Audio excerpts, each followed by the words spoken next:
Keep getting asked about my parole, and when I finally got a date, what it was like, how I felt, and the process I went through. Man, it was really messed up, to be honest with it, when I got a date. So I had 6 parole hearings over the 29 years I was in prison. The first ones, especially the first one, you're not expecting anything with a life sentence. You're not expecting to get a date. The second one, not really either. Third one, you're getting a little bit of hope that maybe they'll let you out. Fourth one, a little bit more hope. But you got to have the attitude of hope for the best and expect the worst. And so that's the kind of attitude I had.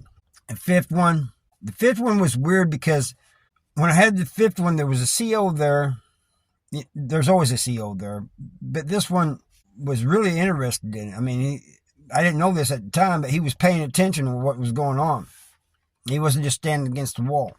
After it, I seen him on the yard. And he goes, hey, man, he goes, let me know if you get a date. Well, I didn't get a date. And I mean, he just keeps bugging me, man. And it's almost annoying.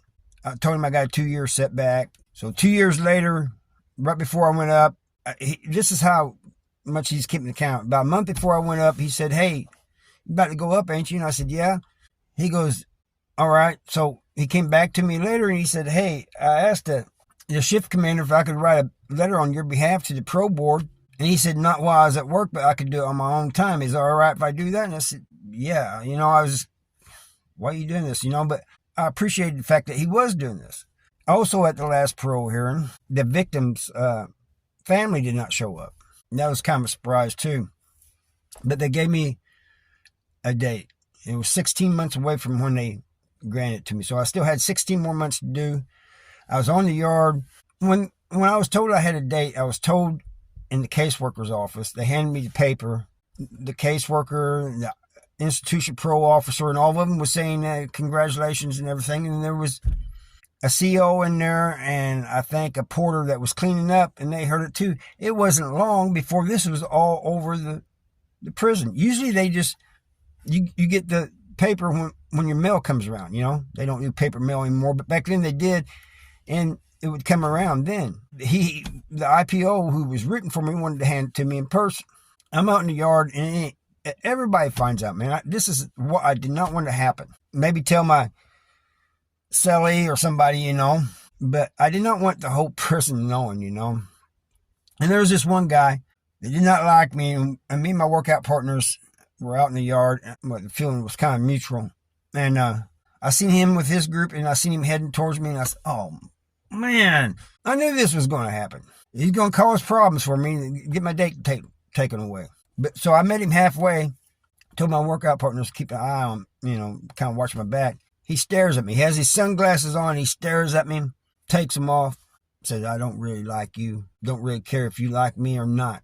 But we've done a lot of time together, over the years. You just don't like the way you move, I'm not calling you anything bad. I'm just saying I just don't like your vibe, man. But he says, we've done a lot of time together. I do respect you. He goes, get out and don't bring your ass back. I'll beat it. And he give me a little fist bump. Anyway, I'd been out since I got the answer back. I'd been out in the yard about a week when the caseworker called me, and they'd switched caseworkers from 5 house to 3 house. And this new caseworker calls me in the office and says, pack your stuff. He goes, I don't even know why you're still on the yard. I said, what? He goes, pack your stuff. You're going to the hole. They have 2 holes there, one with 2-man cells, and they got long-term segregation, which is single-man cells. He goes, you're going to 1 house, and that's where the single-man segregation was at.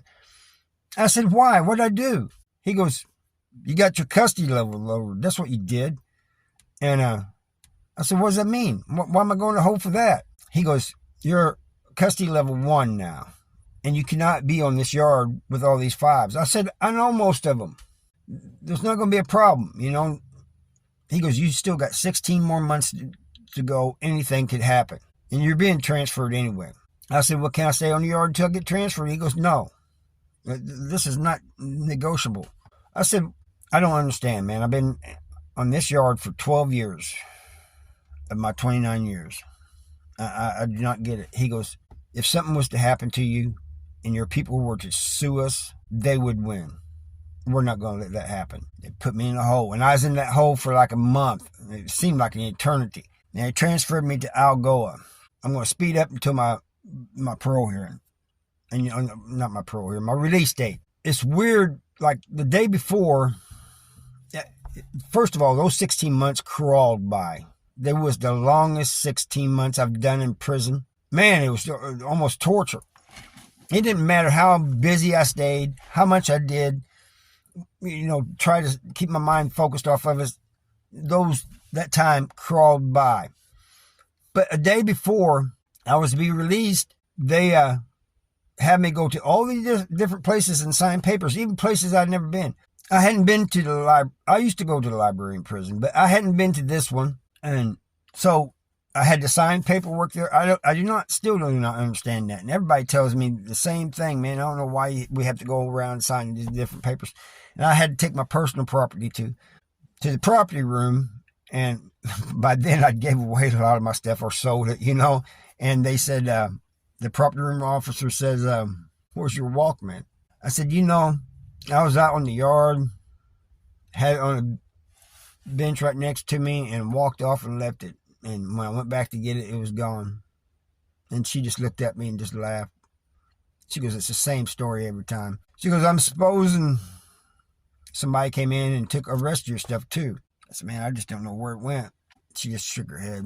Anyway, that night, I couldn't hardly sleep. And my bunkie, because I wasn't in a cell at that time, I was in a dorm. My bunkie was a guy I'd done a lot of time with, and so we just stayed up talking and everything. And he was getting out like the next year in August. So he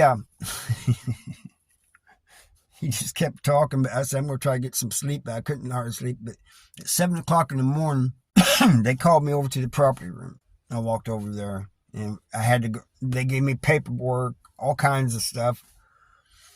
My property, and in the visiting room, they finally sent me and this other guy to a visiting room. He was getting out too. They sent us to this visiting room, and there was a pile of like street clothes. That's the only thing I can call them. It wasn't prison clothes or anything like that. And they said, pick something out to wear that fits you, And the guy says, my people's bringing me some clothes up. And when they came and pick me up, he goes, it doesn't matter.